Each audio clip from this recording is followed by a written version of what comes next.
horizontal chord is 30 newtons.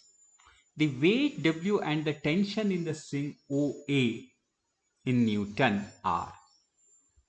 The diagram shows this to be having a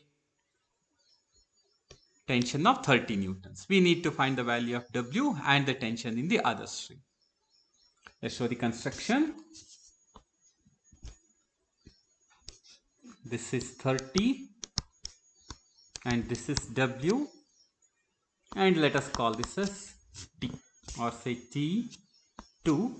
This is T1. And this angle is 30, so clearly this angle is 120 degree. This is 90 degree. Which means that, what is the other angle? You don't even need to know. You can find it of course. This is 60 plus 90, 150 degree. So now, let us apply Lami's theorem. Let's assume that this is alpha, this is beta, and this is gamma.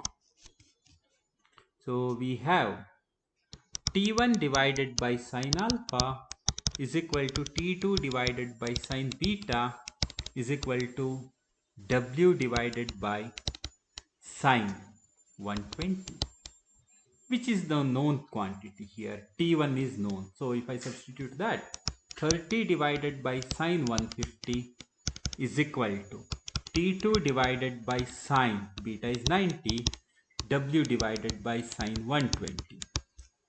Now let's take two at a time. For example, the first two.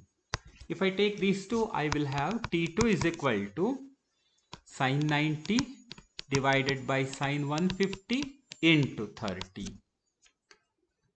And do we know the values of these things? Yes. This is sine 90 is 1 and sine 150 is same as sine 90 plus 60. That is nothing but cos 60. Cos 60 is 1 by 2, 30.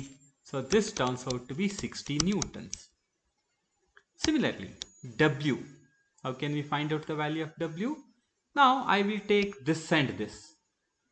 So W is equal to sine 120 by sine 90 into T2.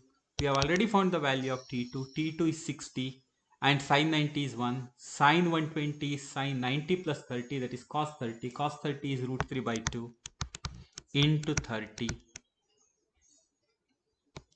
So sorry, 60. So that gives us 30 root 3 newtons.